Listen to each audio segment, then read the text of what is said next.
Susi. Payong ka. Pinuntahan namin yung ano guys, yung gagawing SM. Sampay mo lang na pizza. Ito yun, oh.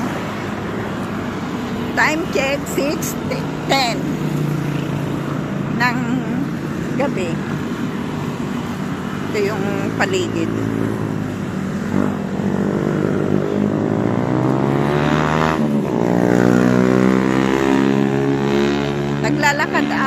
Naglalakad ako ngayon.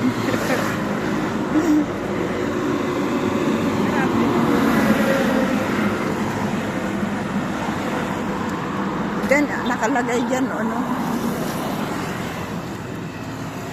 Ang lawak nito, ano, may nagawa SM na to, malapit to sa amin. No, maglakad ka nga. Oo, mapantan to sa SM.